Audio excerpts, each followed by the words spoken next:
You're listening to BQN. Assimilate the audio.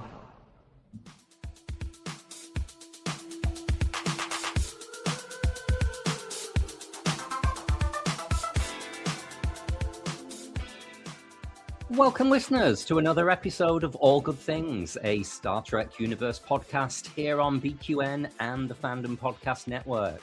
I'm your host, Kelvin. With me today, it's Amy, Kristin, and Christos. Patreon patrons, remember you can now watch All Good Things as an extended video edit of this very episode at patreon.com/BQN. Hello, everybody. Christos, how are you? I am fabulous. How are you doing? I've just been saying before I hit record, I'm not too well. I've got a cold, man flu. It's struck. So I'm going to be hovering over the mute button if I start coughing, sneezing, blowing my nose, all those things. I've been listening to the UK Pride radio a lot lately, and it's like live.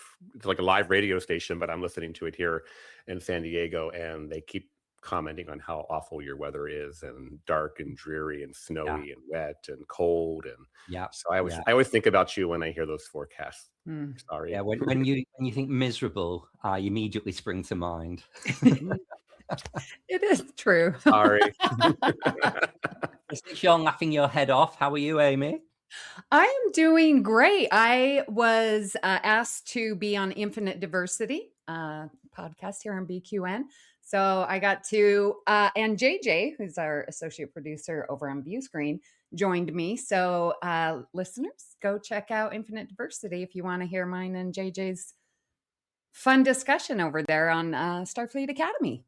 Oh, wow. Amazing. Yeah. And Kristin, how are you, my love? Oh, it has been a tough week in my province. So for those of you who don't follow Canadian news, we experienced our worst mass shooting ever in my province this week up in a school in a town called Tumbler Ridge, a little town of 2,500 people. And 27 people were injured and 9 unfortunately perished. And it's, that's not in the history of Canada, we've had like 5.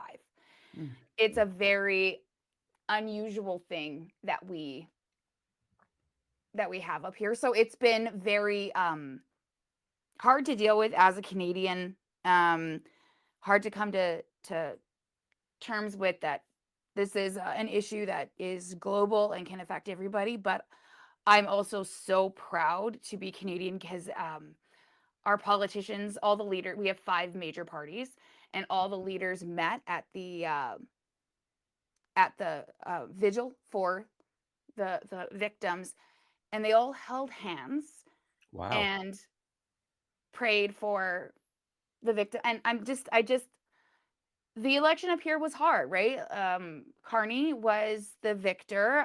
The Pierre was the did not win, and it was a nasty election. But when time came, they came together as humans, and that's what they said. They said, we are not liberal, conservative, NDP, Bloc, Green. We are mothers, fathers, and humans. And it was so beautiful to see that being human really rose above politics. And I think that when we see the divisiveness across the globe right now, that it's important to remember that. And I was so proud to see our politicians living that out. So it's trickled all the way down. Like, they are 18 hours north of us, but there are people in my town who knew people who were lost. So it's been really hard to just experience that and know that, like, little babies died, right? Little kids. So anyway, it's been a rough go, but I'm happy to be here today, and I'm happy to be here with all of you. Yay. So it even made it on the news in the UK. I thought of you immediately, and then I was like, I'm sure BC's a huge place. That that thing where you think, oh, Kristin's in British Columbia. I wonder how affected, how close to home type thing it is, and Yeah. for you to say it affects the entire community in the way it has. It does. Wow. Yeah. Wow. So anyway, Oh, yeah, my thoughts go out to all the victims and all the victims' families. And again, just like everywhere else, all of the attention seems to be on the perpetrators. Like, that's not where the attention should be. It should be remembering those who are no longer with us. So anyway, I don't want to bring it down, but that's just sort of where our whole week has been. So yeah.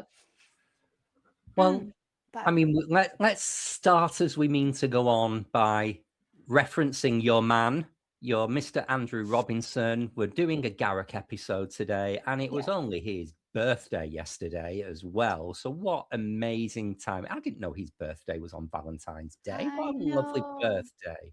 I know.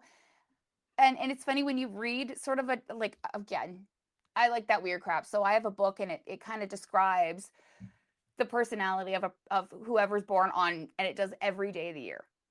Well, oh my God, not just the star signs. It's a gigantic book. And when you read about February 14th, it sounds exactly like AJ, and it sounds the complete polar opposite to Garak. Wow, I might like that book. Yes, but no, I listened to my cameo that Justin got me for Christmas. From him. Yes. And just so happy he's doing. I hope he's doing really well. Right, shall we head over to Starfleet Academy and see what's been going on there this week? You here, over here now. I keep on thinking Saved by the Bell's about to start the theme when I hear that. Sorry. When you wake up in the morning.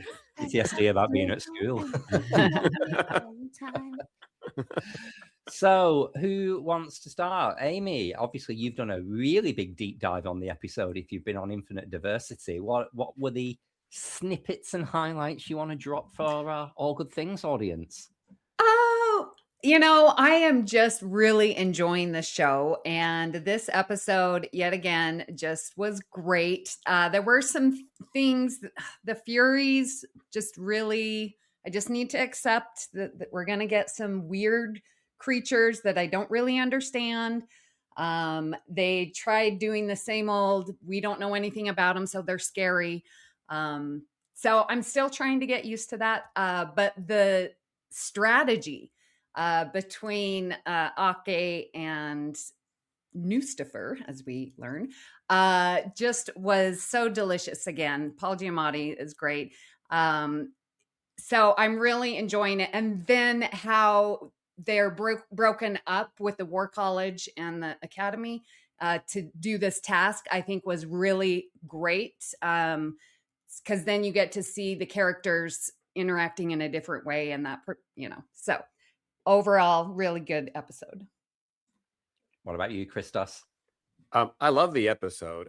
I agree. I love the two-handed thing there with Paul Giamatti and Holly Hunter. I mean, they were just talk about two very seasoned actors just going at it and giving us top level drama there. I loved the kids too. I like that they are actually at this point, we've kind of seen the payoff of having gone through the rivalries and things like that, and kind of watching them work together. It's kind of, it was a big payoff, I thought. And you got to see some of it happening on the ship and then you got to see some of it happening on the, I forget the name of the vessel. Exactly. Yeah, and I'm pretty sure that was the Strange New Worlds bridge that was being the bridge for that ship. My only takeaway, or I should say bad mark for the episode, was the whole, bait and switch. I mean, I saw it right away. I knew the whole thing was a setup, and that, once they showed that they were, the space station that had all the secret weapons and blah, blah, blah. And I'm like, okay. Yeah, that's when it hit my head that, this is all about that. It has nothing to do with what's going on there. So, yeah. That's interesting. I didn't get that, which I usually do. And that not ruins an episode, but it does lessen the suspense if I figure out the ending. Like I did with the Klingon episode. I knew that would be the ending. Mhm. Yeah, and the Holly Hunter, not gay. She kept on going, "Oh, there's something we're missing here. There's something. There's something." It's like, Yeah. yeah, there's something. Yeah. Anything missing from the episode for you, Kristin? Did you enjoy? I loved this episode. I mean, it was quite, I told Justin, I was like, I still sometimes struggle with Dark Trek, but it also, it's very realistic. So, I mean, I was not expecting the outcomes with a couple characters, one in particular. I'm not going to say nothing because I don't want to spoil nothing. It gave me huge peak performance vibes. Oh, yeah. Yeah, right. Because they're like, oh, we're gonna go find this abandoned ship, and we're gonna blah blah blah, and it's a test, and an alien takes over, but except in peak performance. I guess you could almost say the furries took over, and then in this one, it was the furies took over. So it was a little less cute. And then I'm sitting there watching, and as soon as the furies entered, I was like, is that? They look exactly like the band Ghost, which is this like subculture metal band, and they wear these weird like face paints and stuff. It was kind of scary. Yeah, well, it was a little spooky.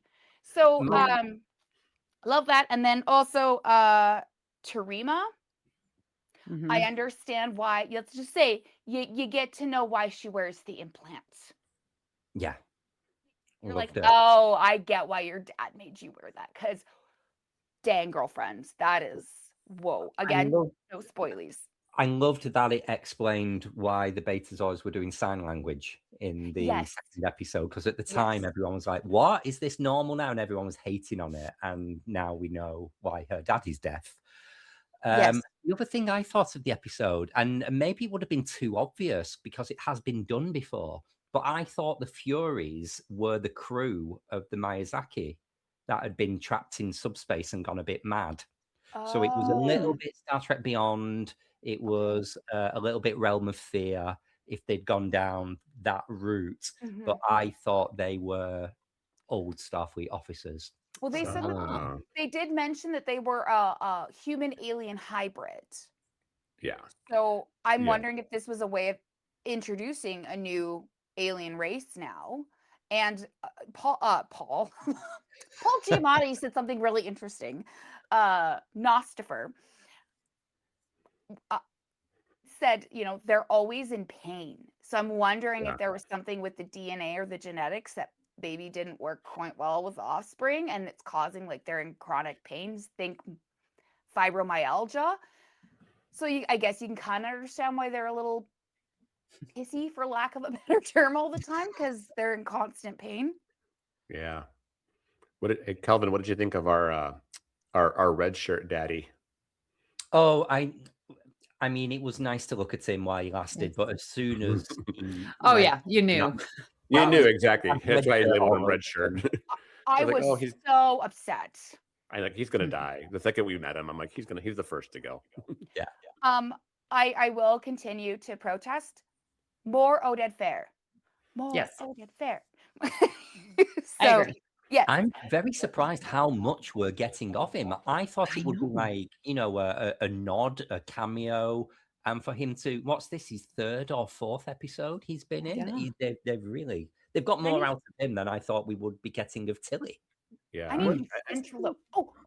Did anybody hear at the end that Discovery is on their way with support? Yeah.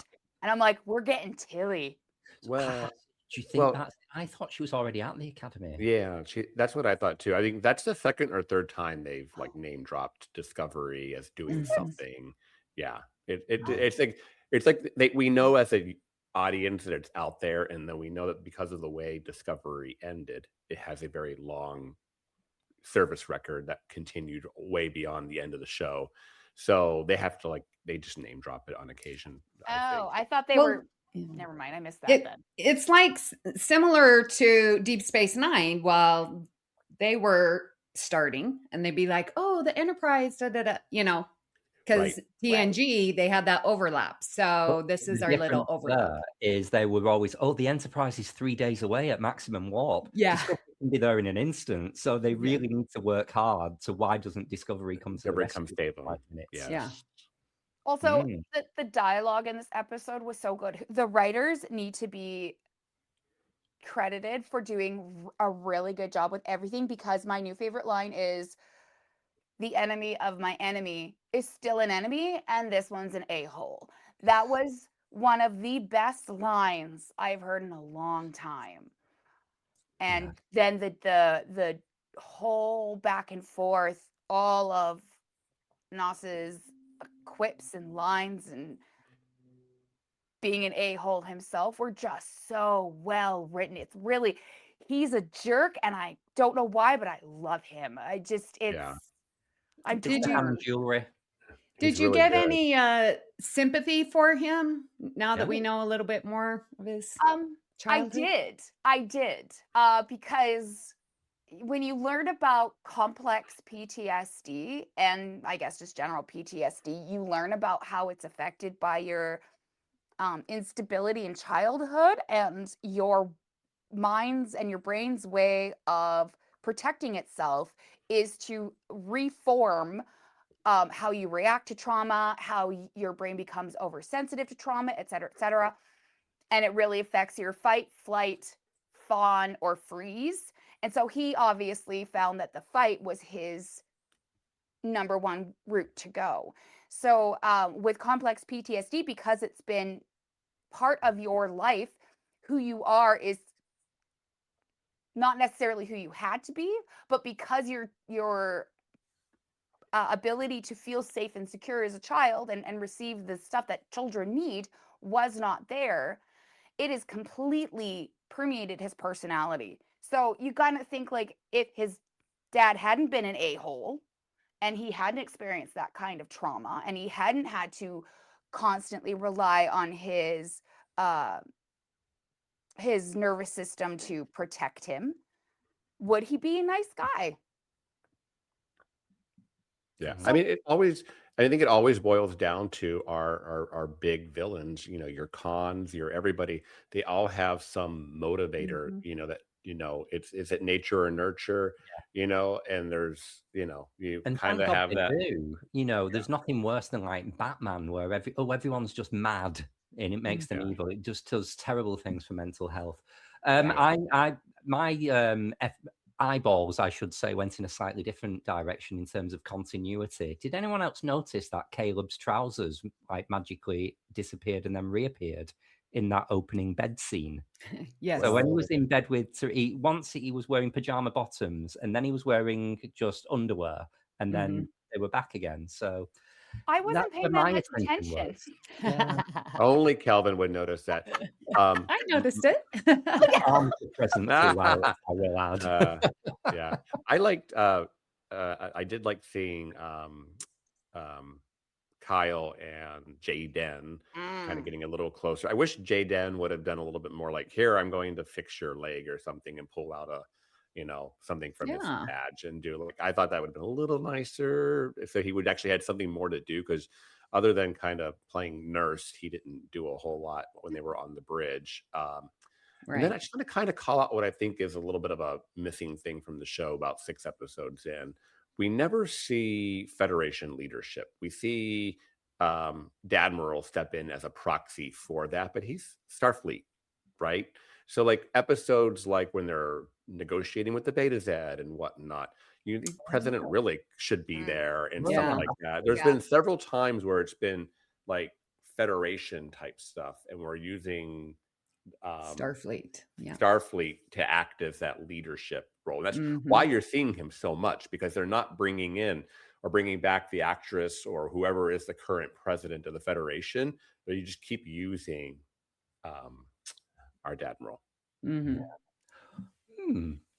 Well then, shall we move on to the matter at hand for today? Kristin, would you like to introduce where we are, just as you put yourself on mute? Would you like to introduce to the listeners what we are doing today, please? I would love to. And excuse me if you can hear my cat scratching in the background. So today we are discussing Control, which is part 6 of this series, and we are talking about Deep Space Nine Afterimage, season 7, episode 3. So Ezri Dax has to decide if there's a place for her on Deep Space Nine, while Garak struggles to cope with his worsening claustrophobia. Okay, so I have gone down the kind of control aspect of maybe someone's not being controlled per se by an external force, but how are people struggling to control a condition, something they're going through? And I've kind of gone down the 3 storylines of Ezri, Garak, and even Worf as well. I would like to give a little honorable mention to if we do get time, no pun intended. So let's start with, I would say before we crack on, anyone who did the homework in the UK for this episode, I'm curious to know how this episode played on Paramount Plus for them, because I mentioned to you guys in our WhatsApp group, when I was listening, the audio settings for this one episode alone were all over the place. The background music and the background noise were really high, and the dialogue was just a whisper. And it wasn't my sound bar, it wasn't the app. And I tried about 3 or 4 different episodes. They all play fine. Just this one episode. So Kelvin, I would say that's like, the Garak's claustrophobia trying to mimic in your mind. So bringing all these other noises louder for you, or try to put you on edge and uncomfortable and feel what he's feeling. So it was in very a weird way. It was quite cute because you heard really chatty background noise on the promenade. It was quite immersive, like I was there, but I could not hear the dialogue. So I'm doing this from memory. So I didn't actually rewatch this episode, but it's in there. It's a favorite. Subtitles are a thing. I know. I'm too lazy to read subtitles. So essentially what you're experiencing is the beginning of the episode when Garak is sitting in the bar and he's trying to have a conversation and everyone's yelling in the background. And he's like, can we stop?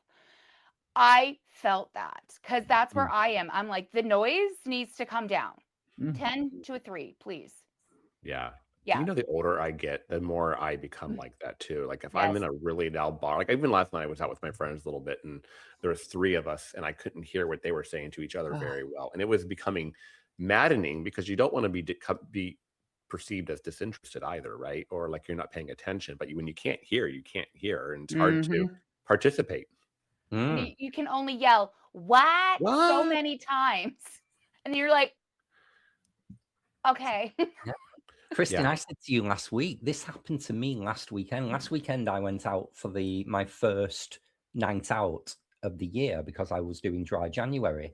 And I went into Oscar's bar, which you know, Amy, the little... Yes, I love Oscar's bar. Show tunes bar. And with all the people talking, the music from the show tunes, and then the people I was with trying to have a conversation, it was too much. I had real sensory overload to the point that when we left to go somewhere else, I just said, I'm done. I'm going home. I'll let you guys carry on without me. It really exhausted me. So spare a thought for old Garak in this episode. Yeah, absolutely. I mean, our brains can only deal with so much information at once. And when we're assaulted like that, it does exhaust us because our brain is like, wait. No, you can't. You can't. So let's start with Ezri. So here she is. She's just arrived. For better or worse, she's decided to throw herself straight back into Jadzia's old life and surroundings. And she is struggling as a newly joined Trill to control all of these voices and the impulses that come with them of her previous hosts.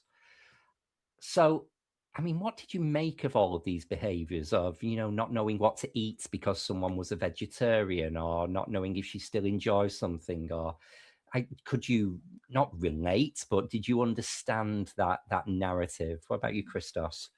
Well, I was going to say, and refresh my memory, but I'm 90% certain she was not supposed to be joined, right? She was the closest Trill, and it's the only way they were going to save the Dax symbiont, right? So she hasn't quite had all the training that would be forthcoming before joining. So she kind of got suddenly you have the symbiont and you didn't even know it was coming and you have no training. So I think that's what makes it even more of a fish out of water, trying to wow, my life is completely different now. And I have all these feelings and deja vu. And, in how do I process that? And I mean, it had to have been really eerie, especially one of the first scenes where she goes into the Bajoran temple and she's kind of like, I was murdered here, and having to feel that weight on her. I kind of, that scene stuck out for me, like as a little bit more than some of the other stuff. Yeah. Like how would that feel, you know? So, Kelvin, when you said that she's coming back into Jadzia's life, brought up a question. Is it the Dax that is enrolled a member and an officer of Starfleet, or was it Jadzia? And did Ezri have a choice to have the symbiont and be her life? Did she have a choice, or did she get to choose to step into Jadzia's life? Yeah, it's not the Dax symbiont that's the Starfleet officer, it's the host. So Jadzia Ezri. was a Starfleet, and Ezri was a Starfleet counselor in training. So she'd already gone through the academy, attended medical training to be a counselor, still very, very junior as an ensign in her career. And then all of a sudden, boom, you joined Cisco. What are you going to learn in the next 6 months that you haven't already learned in the last years? And I think how she got hooked up, if I remember correctly from the beginning of season 7, was that she had just been through this huge thing where she did not have a choice of being joined. It was, you either have to do this, or this Dax symbiont, this holder of history and knowledge, is going to die. And she just needed to be around someone she trusted. And that's why she went and sought out Cisco. And Cisco was like, I'm gonna bring you along for the ride. Yeah. Okay. And he's been a big source of encouragement for her to join DS9 again. Like it is a I was like, is that the best? I get why they wrote her in, but I was like, we've talked about this in other episodes. We're not really supposed to dabble in past lives, but here we are. Yeah. So that's the struggle. And I think you've made sense in my head, Christos, by explaining or reminding me that she wasn't an initiate. She didn't have all of this training. The psychology of the situation is completely lost on her, which is ironic considering she's a therapist. That the urge to be with something grounding and familiar presented itself as Cisco, and Cisco was her therapy to see herself. And because I just always found it a bit odd, especially with everything that's gone on and all the rules of rejoined and reassociation. Now you're not meant to. It just seemed weird that Ezri picked up where Jadzia left off. Yeah. It is. And I mean, we've been exposed to what Trill training looks like a few times throughout the series. It is not just here's a handbook, read it through and have a great day. There are intense tests that are done. Jadzia failed once. And then you're supposed to do mentorship. And then they do psychological tests. And they do all of this. Ezri had no interest in that. So she'd never even looked into it. And then wrong place at the wrong time in a way, I guess. And suddenly she's joined. And that would be tough. Because especially for somebody who comes from that and being like, you know what? Let other people go and wish to pursue this. I just want to be my own singular self. Yeah. And to not be able to follow through with that. So that's a tough thing for her. Well, and all through the episode, she is like, well, my tastes have changed. And how do I respect who I am versus the symbiont, the Dax? And so trying to find, I guess, this control of who am I now? Yeah. And defining that with respecting the past and this. Yeah. Ooh. And we know how much being joined changes the host. Because remember I forget the name of the episode where the invasive procedures with Varad. Yes. When he comes on and he's this weak little weenie, and then he gets the Dax symbiont in and suddenly he's this confident, strong person. So it immediately changes who the host is. Yeah. I feel like Ezri's big no here is she's trying to just like show up and become Jadzia, and to a certain extent. And maybe it's not just her, it's also her people, the people around her, Quark, Bashir, everybody is like, oh, hi. Like they're like, Quark tries to serve her Jadzia's drink, stuff like that. And it's like, you're not Jadzia anymore. You're Ezri, and you're going to have to figure out what Ezri likes and what Ezri doesn't like. It's not upon, you can always pull from your experience, but you definitely need to figure out who you are now that you have, this extra person inside of you. I love, though, how, as weird as it is with everybody else in this episode, that like Cisco is like that grounding force. Like they carry on like nothing has happened in some ways, like, the way their conversations are. And it's first off, it's comfortable for the audience. And I think it's comfortable for Ezri. And I just really liked how like Cisco kind of represents like in real life how we should be toward, trans people or other people in life. You know what I mean? Like you just need to accept them and just keep going on. And even Ezra goes, I gotta get used to these pronouns. But I thought that was really kind of funny when she said that in that episode. It hits differently in this year. It hits a little different now. Yeah, exactly. I was like, yeah, I hear you, girl. But I really do appreciate like that part of it, because everybody else is kind of like flopping around where she's concerned, and Cisco's just, it's very natural. Yeah. Can I throw a quick question out there? Do we think Ezri was a little selfish? I mean, let's not go down the Worf road, because we'll explore that in a little bit. But just in general, throwing yourself straight into a situation where everyone's lost a beloved friend, colleague, and a mourning, and there you go, you show up, and it's all about them trying to help you become who you need to be, who you want to be, and process it. But actually, you're really undermining their healing process and their grief. Would she not have been better off just starting her new life, either continuing on the Destiny, because she would have known the people there as well. She would have known that crew as Ezri Tegan. We understand why she didn't go back to her mother's. That's explored in a later episode. She's a bit of a nightmare. But yeah, I'm curious, do you think it was a little selfish of Ezri turning up on DS9? Was it her choice, though? I almost feel like she was sort of like pushed and nudged by Cisco. Like, now we're good. Come on. Because she keeps saying through the whole episode, I'm just going to go. And then he's like, oh, you're just quitting and blah. He almost gaslit her a little bit in this episode. So is it Cisco's grief that's trying to manipulate her into, I've lost Jadzia, I don't want to lose you as well. I'd rather have any Dax than no Dax. Yeah, that, but I think it's not as nefarious as we're kind of maybe painting it, or not nefarious or selfish.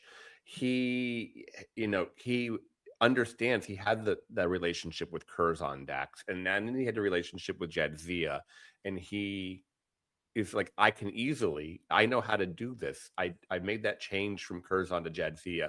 I can make the jump from Jadzia to Ezri. It's no big deal. And he's kind of a little bit of a role model for the rest of his crew.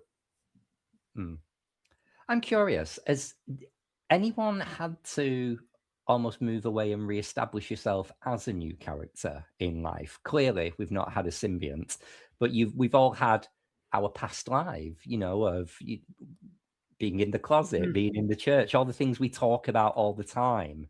And we've had to leave an environment, move somewhere else, and you reestablish yourself as a new person. And it's a little bit like what happens here. Christos, you're waving your hand, you're preaching. Yeah, no, it definitely. When I moved from Hawaii to San Diego in 2013, it was like a fresh rebrand on life. It was a great thing that was happening for my career, and that was the prefaces for the move. But my personal life, it's 18 years in Hawaii, it's a small community, dating, blah blah blah. And I'm like, I feel like right now I just need to start anew, and it was like the perfect timing. And it was such a good reset for me. I kind of credit it to giving me the space I needed to grow as an individual, because I could leave all that behind. And I like to say, it's that phrase, love yourself first, love before. How are you going to love yourself if you can't love? How are you going to love anybody else if you can't love yourself? I feel like it was having that space is where I learned that, and so, yeah, sometimes a clean break in a, new environment and new people around you who don't necessarily know all your business is great. Yeah. Mm-hmm. Anyone else? How about you, Amy? Yeah, definitely leaving the church and starting over, but gosh, that was so long ago. But recently I feel probably the past year, I've really stopped myself into becoming someone who was negative, complaining, and I did a very big deep dive on what is the purpose of complaining in my life. And because it was negativity. I was surrounding myself because I was complaining. And I'm like, why? So changing that with a conscious purpose, I feel more in control. I feel like I'm finally learning how to do life, going through with purpose, and not complaining. And that has been a very, not as difficult, but I had to do a lot of reading, a lot of honesty, a lot of acceptance, things that I can change, things that I can't. That process has been really becoming a new person. And it's Real work. That's amazing. real control. Yeah, leaning into gratitude is not easy. It's when you're No. just happy for, being thankful for what you've got, and it is struggle. yeah. And I don't know the need to just default to complain without any sort of desire to work towards like an action. Like, here's my complaint. Okay, sure, you have complaint. If you're gonna tell other people and they're like, well, have you ever tried this? They're like, I just want to complain right now. I'm like, Yeah. then I'm the wrong person. No offense, but I'm the wrong person for you to complain to, because I'm gonna be like, okay, well, what can we do to help move you along? Mhm. And as somebody who used to be stuck in that, woe is me, I just want to complain and have others like pet my hair and feed me grapes. It's good to get out of that thing and be like, okay, here's my complaint. Does anybody have any thoughts, any tips Yeah. or tricks, please? Well, I got a question for, I guess, everybody. So it's one thing to say complain. Have you ever just found yourself like, I need to get with my bestie and I just need to vent? And I know once I vent, I'm going to feel a lot better. I just need to get this off my chest, and kind of like, it's almost like, and to a certain extent, getting it out of your system, as we say, right? Is that, Yes. you consider that complaining, or is that part of the therapy? I completely agree that there is a reason and a purpose to complain.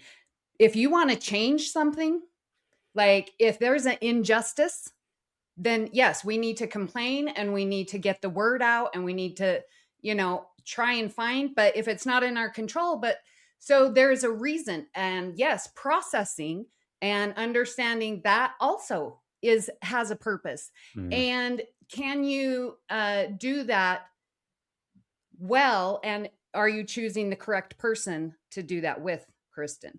And being purposeful with who I am complaining to, I feel I know I'm a lot. So I get to spread my a lot with all my friends and like, okay, you're my person that I have this with. You're my person that I have this with. So I'm not all of Amy on one person. That's just way too much. So I do believe that there is a reason and a purpose and good things that come out of complaining, but it is a slippery slope and you have to have the control. Yes. I think Bring it's it the back slippery around. slope. I think it's the slippery slope. You absolutely touched on it, where if you've come now and you're like, oh, I just need to vent, and you're venting about the same thing that you've been venting about for 2-3 years, and you've never taken any chance or any steps to improve. Yeah. I can only hear somebody talk about their toxic partner for so long before it's like, Yes. well, I mean, Yes. you could leave him. That's not an event. That's a lifestyle. Exactly. And they're like, oh, well, look, I'm just not ready. I'm like, but this has been going on for ever. So like, how often am I supposed to see? Maybe this is something that you need professional help with then. And I am not that person. Well, speaking of, you've been very patient, Kristin. We've got nearly 40 minutes in and we've not got to Garak yet. So, we're here now. Garak We talked about AJ already. We're good. losing control of managing his claustrophobia. in this episode. It's really, really ramped up. What are your thoughts? You've obviously had thoughts over the years, Kristin, about Garak as a character, as a story arc. What did you make of his predicament in this episode of his claustrophobia got work because he didn't want to confront the fact he felt like a traitor? Yeah, and I think I couldn't imagine being that, because the whole series he's been the outlier of his species, right? He was the only Cardassian that was permanently on DS9. He was exiled there. So he was not really a part. I can't imagine what that felt like to start with. And you can tell, he's got a lot of defense mechanisms up there. He's done some, crazy things to try and get back in the good graces of his people, i.e. what he did to Odo.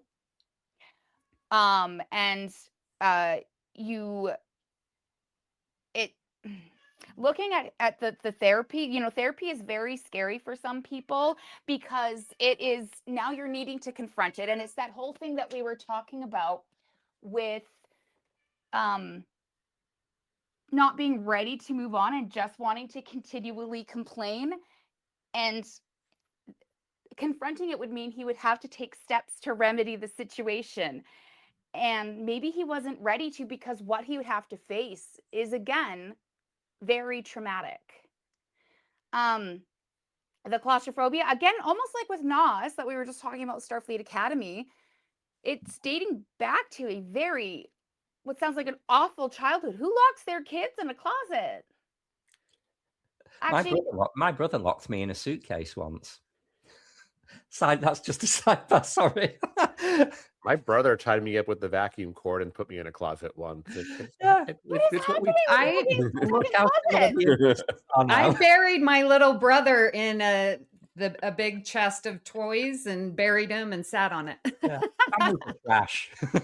Okay, so siblings, there might be some competition, but parents, yeah, there's a difference. It's There's pretty a bad. difference. It's pretty bad. So, and the whole time he's sitting there, I'm just like, literally, he needs to just go touch grass. He needs to get onto a planet and just feel actual, real soil beneath his feet. And they tried doing that on the holodeck, and he's like, I'm not going to sit here and stare at this fake world every time I feel like this. So, yeah. Do you think that would have worked, though? I mean, this for everyone. He was having these claustrophobic attacks. We find out why he was having them. And obviously, with claustrophobia, he needs to be on the outside. But would that have been the medicine, the antidote, the relief to the situation? It wouldn't have made it any better long term. It would have just got the acute effects of shortness of breath. It could have brought his initial reaction and his cortisol levels down, so maybe he could approach things moving forward with a bit more rationality. But he was so elevated, you can't communicate with somebody in that state of mind to try to rationalize with them. They're in just like, I am not well. I am freaking out here. You need to deal with that escalation and figure out a way to bring it down. And for him, I think it was not just his shop or just one room. It was the entire station that was making him feel claustrophobic. Yeah. And it's a symbol of Starfleet. Yeah. And symbol of the loss of a defeat of his people and everything. So yeah, I think it just comes down to like, it's when we talk about this at work all the time, is this what is the symptom and what is the problem, right? The claustrophobia is the symptom, right? That's it, and they think they're going to fix the claustrophobia and everything's going to be okay, but really you have to get down to the root cause of problems and fix them, or else your problem's going to keep coming back, right? So the root cause obviously is the feelings he's having about betraying his people, and he's literally being responsible for Cardassians dying. I think the use of the claustrophobia is a very great touch by the writers, because we're touching on something we've explored in past episodes already, that he is, then suddenly like we just gave Garak a new condition, right? And then as a plot device, it was something that had already been explored. So it's very believable. And that's part of that, like the whole continuity of DS9 that makes it so great. Do we think it's believable? Do we think there was any conscious using the claustrophobia as an excuse not to decode the messages, not to carry on with his work? Or do you think it was completely manifested psychologically and crept up on him because he mentally didn't want to actually confront his feelings? How much control did Garak have about this coming on to him? What do you think of that thoughts of it, Amy? Yeah, because we get to see him in a spectrum of his claustrophobia down to he is pounding, just get me out. That is way severe. And Dax does try to give strategies, but I wish that it would have been a little bit more pronounced in the writing, like especially when he's, at the height of his claustrophobia in trying to escape. And it's like, okay, you don't tell anyone to calm down. First of all, that's rule number one. But another strategy that is used when people are in the height of their anxiety and stuff like that, or suffering, like you ask them, what are 5 things you can see? What are 4 things you can touch? What are 3 things you can hear? Because asking specific, direct questions like that is helping them to focus not on the trauma or the claustrophobia that and just some kind of strategy would have been so good, because he was right there. But then she tried when he was like snapping at her and like turning her down, and that there's all different strategies, and she was trying her best in those low moments. But when he was at that top, his super claustrophobic, I wish the writers would have done another skill, because she is a counselor. She would know what strategies to use. So I was a little surprised when he was at his worst, she didn't step up. Yeah, that's probably just they should have probably had a counselor kind of helping. The same way we get technical people to help with scripts, in this case, medical people to help with the script a little bit. Also kind of tried to I give the episode a little bit of grace where you're talking about, Amy, because to a certain extent, we have a 45-minute episode, and that's about one therapy session, right? Start to finish. Whereas we're trying to get this guy completely over a problem, introduce a problem, and get him completely over it in 45 minutes. Yeah. But in real life, that would take a lot of sessions and whatnot. So, I think that if there was any intent of him using his claustrophobia as a reason not to decode, it was not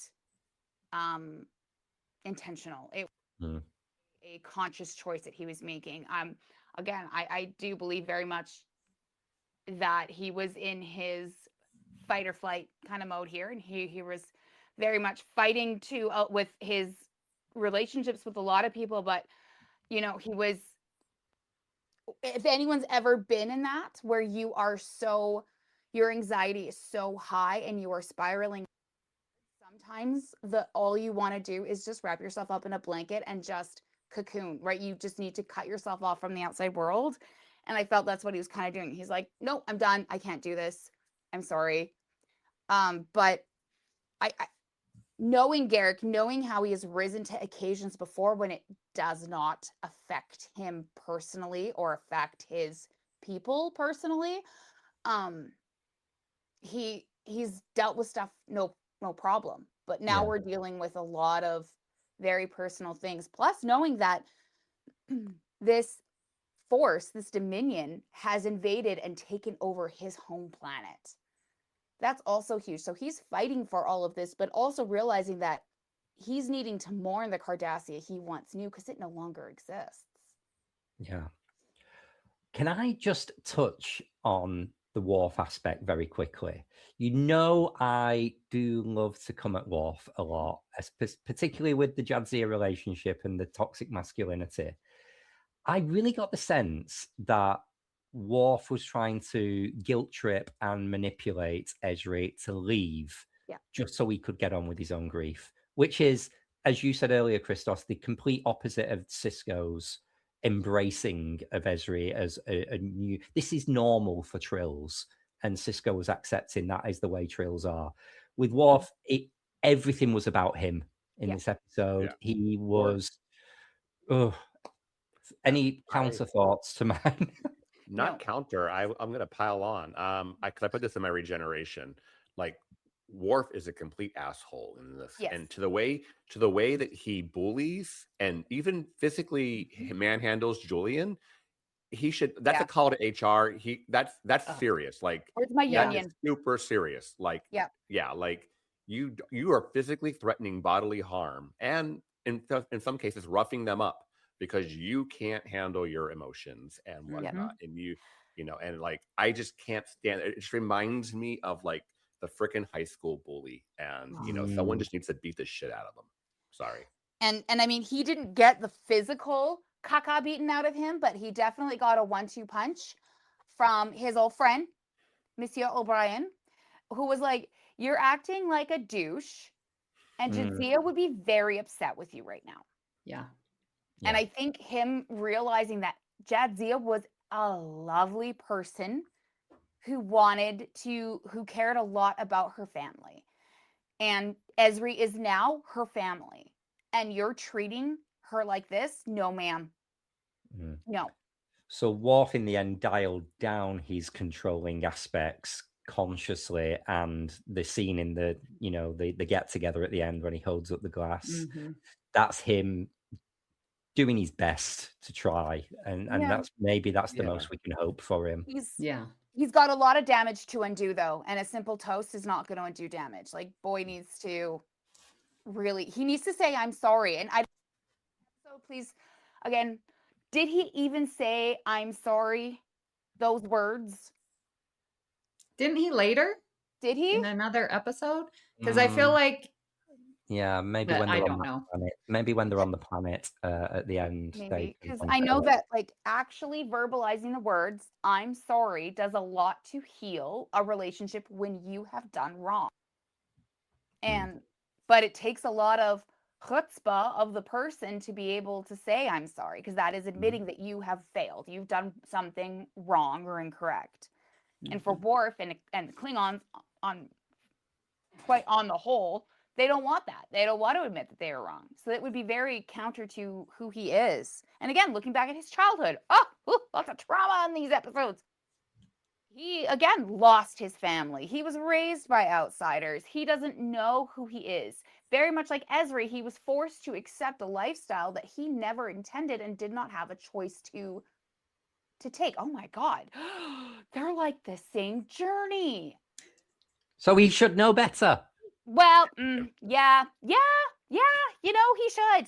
Because his parents, his adopted, he had the best captain in Starfleet, and yet he still turned out like, Worf, this is kind of on you, buds. Yeah, he's selfish. Yeah, maybe a little trip over to the Enterprise E would have sorted him out. Oh, he did in Insurrection that very year. There you go. I mean, did he ever pay Kellar child support? He didn't know he had a kid. Did you see that meme? I think that was Robin's trick. No records found. No records, yeah.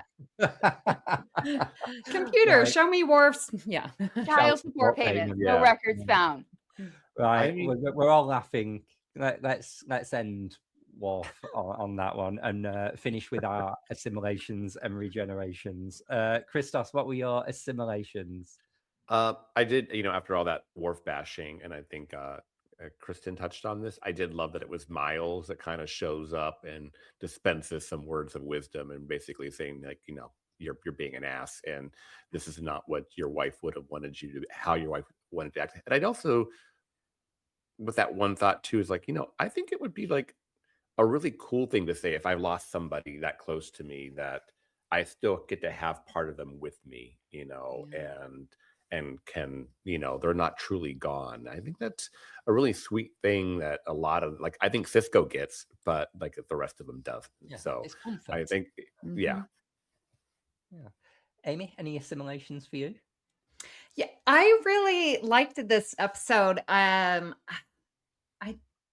But I don't have assimilations. Well, okay. It's actually a little bit of both, and I put it in our chat where, okay, this is the regeneration part. Is we've got Quark and Bashir debating who gets Dax again. I'm just like, why we're coming back to this topic? Why does this have to be a thing? Oh, you get to date her. Oh, I get to. Oh, she. Oh, that. No, stop talking about that. But this time around, it wasn't as weird and creepy. It was. I felt like if they had to go to that stupid topic, it was done better in this season than it was in season 1. Yeah.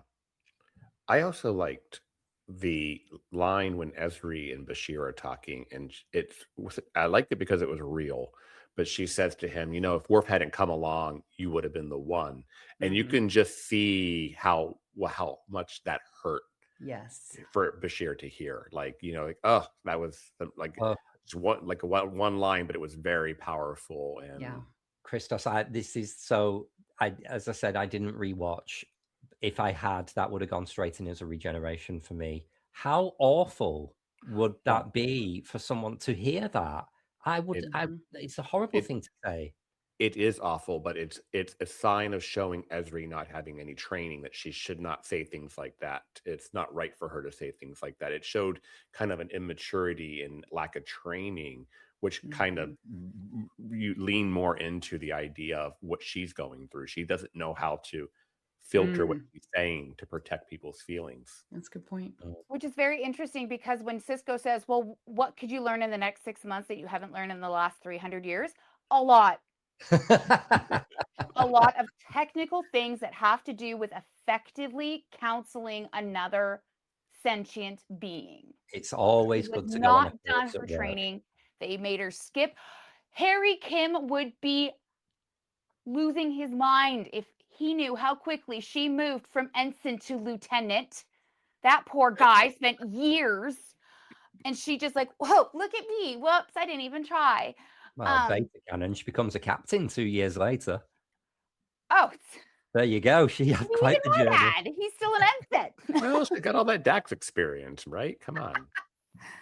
When she learned how to tap into that correctly, what an advantage that would be. Yeah. And I think that's one thing that this episode does well, is watching how she reacts to certain things can be enraging, but it's because we're thinking she's going to come in with all this wisdom like Jadzia did. And again, it's the fact that she's still a baby joined Trill who had no training and no choice. So I think how frustrating it is to watch her in this episode is just indicative of, one, how well it was acted and written. Yeah. And I'm going to just follow that with my assimilation, because obviously I'm such a huge fan of Jadzia. Garak's dressing down of Ezri, however cruel and awful it was, the mastery of the words in that sentence when he describes Jadzia as being vital and alive and owned herself. I couldn't have described her better myself. So well done, Garak, for being such a vile old queen. Yeah, he does. And I guess maybe a little bit of a regeneration there. I mean, Nicole does a really good job acting for the most part in this episode, but the crying scene was it took me a little out of it. I was like, oh, that's nuts. Agreed. That was like the worst fake cry I've ever seen. I know. I was like, oh, it took me out of it a little bit. Yeah.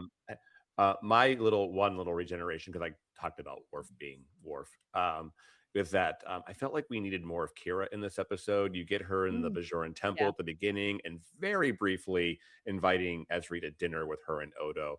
And I feel like that kind of was a little piss off, in the sense that Kira and Jadzia were very close, and Kira knew her very well, and they didn't explore Kira a lot with that. So I don't think they ever do. I don't think Ezri and Kira get much in season 7, really. What a shame. My assimilation has already been taken, because a regeneration. I was also going to pile on with the disgusting claiming of who gets to go for Ezri with Julian and Quark. Didn't like it. I'm going to pile on one more time with that, because yeah, she is not a possession. She's a vulnerable being who's been through a lot. And I'm sure the last thing she's even thinking about right now is getting a boyfriend. And I think that's a very 90s idea too, was Oh yeah. without a man, a woman is nothing. So we got to get her coupled up right away. And it's like, Problem to be no, solved. Yeah. no, sorry. Mhm. A problem to be solved. A single Yeah, woman. no, being single Yeah. is not a problem to be solved. Exactly. Yeah. Yeah. But the writers of Deep Space Nine didn't think that. They sure didn't. No. Okay. Trivia time. There's not a huge amount of trivia for this episode. So I'm just going to start straight in and say Garak's claustrophobia was previously covered in the episode By Infernos and Light. Very nice. This episode begins one day after the events of Shadows and Symbols. And I don't know if we recently covered that or if I just rewatched that in the last month or so, but I know I just saw that episode. So it was like a nice little pickup right after. It does feel like Lego. You're in your Lego haze of which episode. I have a feeling it was when I was building Legos. There you go. Yeah. Well, Julian is surprised at Ezri stating that Jadzia enjoyed Julian's prior flirting with her, although Jadzia herself already told him this 3 years earlier during their time trap together on board the Defiant in Starship Down. That's right. For being an augment, he sure doesn't have a good memory. The script originally focused more on Garak's portion of the story, which was much more intricate and complicated. He'd gone on a mission at Starfleet's behest, and over the course of that mission, he'd had to lock himself in a torpedo tube, either to hide or escape, and he had a breakdown due to that. Ezri had to cure him to get information which was pivotal to Starfleet's war efforts. I don't suffer from any claustrophobia to the degree that Garak does, but you lock me in a torpedo tube? No. I would have a visceral reaction to that. I'm thinking of many Kayla people have traveled that way. Kayla again. She did it, didn't she, in the she's episode? a queen, so yeah. Okay, so who did it better? As we said, this is episode 6 of our Control series, and previously covered was an awful lot of the original series. So we have Return of the Archons, The Apple, For the World is Hollow, and I've Touched the Sky. And then we have good old Devil's Due from Next Generation. And we did do Discovery specials on this when we were looking at all the different captain styles, who controls the crews differently. So That's right. Who did it best? Amy, would you like to start off? Well, thank you for reminding me what that our Discovery special, the captains. I love talking about leadership, and that's going to be my pick. That was a really good one. However, if that wasn't on the list and we're just going straight episodes, it would be this one. I think, Kelvin, you did a great job in tying this into Control, self-control. So well done. Thank you. Christos? Well, I'm reading through some of these titles and I'm trying, there's these 3 TOS ones, and I'm sure I was on those episodes, and I'm like, what the hell were those about? You and me, Although, yes. But I'm like, I think I remember what Return of the Archons was, at least. So, but I really enjoy this episode. I mean, I'm not even going to pick the TNG one, Devil's Due. It's not one of my favorites. I like this episode, DS9, a lot. I like to rewatch season 7 quite a bit. So this is kind of I'm going to go with the DS9. Brilliant. Kristin? Again,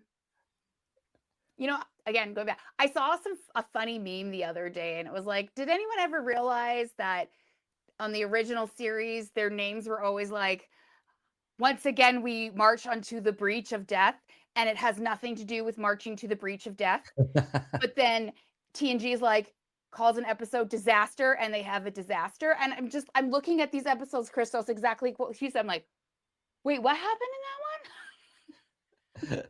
There was no apple in the apple. So what's going on? I thoroughly enjoy Devil's Due. I think I always enjoyed the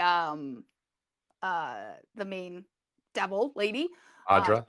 Audra, thank you. She was industrious, she was cunning, and she took her loss with grace and sass. But no other character will ever beat Garak for me. So it has to be this episode, closely followed by Devil's Due. And Kelvin, I'm going to throw it back to you with the script, breaking up the types of control, the different layers, and making us really look deeply at how control was explored in this episode. I think it's just such a great representation of this theme. So thank you. I like the aspects of self-control, lack of it, or pushing self-control of yourself onto somebody else, coercion, losing manipulating and trying to control others, right? Yeah. So So I'm going to go for this episode. It is my favorite episode of Deep Space Nine season 7. Random. It's just such a random episode, but it does so much for Ezri. You know, it's such a powerful "here she is and this is what she can do" episode that you're so invested. And as someone who was a huge Yadzia fan, to suddenly find myself warming to this character that maybe I should have gone down a Worf hole and gone, I hate, no, she's not a replacement. No, loved her straight away. She was just as valid and had just as much place. What's happening on BQN, you ask? We're not just a network. We're a universe of exploration, entertainment, and deep dives into the topics you love. Here's your star map to the sonic adventures awaiting you. Let's chart the Star Trek cosmos with all good things. Embark on a comprehensive journey through the entire Star Trek universe with the insightful crew of Amy, Christos, Kelvin, and Kristin. From classic to current, they cover it all. Galaxy class, engage! Steven and Stefan pilots this Alpha Quadrant mission, meticulously covering all aspects of Star Trek: The Next Generation. Infinite diversity. Stay current with the newest Star Trek frontiers alongside Chrissy and Thad. Union Federation. Whether your allegiance lies with Starfleet or the Planetary Union, Kyle, Kevin, Amy, and Haley offer a unified front, discussing both current Star Trek and the truly Trek at heart, the Orville. Crack open that book with Peter and the Trek Book Club podcast. Delve into a rich tapestry of Star Trek's beta canon. What's the tea, Bev? Christos spills the latest Trek news and fandom insights with an essential LGBTQIA+ perspective, complete with engaging guest interviews. Our visual voyages that you can find on YouTube as well as podcasts are Trek Masters. Think you're a Starfleet Academy graduate? Test your knowledge with Davey and MC's challenging Star Trek quiz show. And the View Screen. Tune in live on Sundays for your dose of a Trek-inspired talk show. Kelvin and Amy host new 8-week seasons each spring and fall. But beyond the final frontier, we have Bargain Bin Gamer. Davey and Mitch, your self-proclaimed gamer guides, lead you to digital treasures, unearthing and reviewing the most affordable video game gems. Cinema Z. Grab your metaphorical popcorn for Mark and Matt's cinematic deep dives, unearthing overlooked films that demand your attention. History with the Zalogis. In order to never repeat it, tune in as Chrissy and Jason deliver bite-sized snippets of historical events from around the globe and transformational journeys. Host Lex Rosa explores what it means to embrace authenticity in the face of societal expectations. You can unlock deeper levels of engagement with our exclusive patron perks. The Hive Mind is where you can join our random script readings, live reaction shows, and roundtable discussions. You can also now watch All Good Things as an extended video edit and get a background look into the creation of a podcast. Also, check out our back catalog of It's Green and Amy's Math Moments. Stay connected to our ever-expanding galaxy of content by following BQN Podcasts on Instagram, Bluesky, YouTube, and Discord. We appreciate you choosing BQN to fill your auditory needs. Thank you for listening. Assimilate the audio. Okay, Amy, where are we next week? Well, next week we're going to That's a Wrap, where we talk about the season finale, our series finale of each series. And we are part 4, so we are doing Lower Decks, the new Next Generation, if you want to complete your homework for next week. We would love to hear what you thought of today's show, and there are many ways you can do this. You can join our Facebook group, the BQN Collective, or you can join our Discord server, or you can follow the network on Bluesky and Instagram at BQN Podcasts to continue our discussion over there. You can find the links and the invite codes in the show notes. So, Christos, where can people find you when you're not turning up with a bottle of blood wine trying to persuade one of your mates to snap out of it? Snap out of it in my best share. You can find me over in the Facebook group, the BQN Collective, on our Discord server, and over on Instagram at What's the Tea Bev. And Amy, where can people find you when you're not trying to keep Kelvin from blowing himself out an airlock? Well, when I'm not trying to do that, you can find me here on the network where I'm co-hosting Union Federation.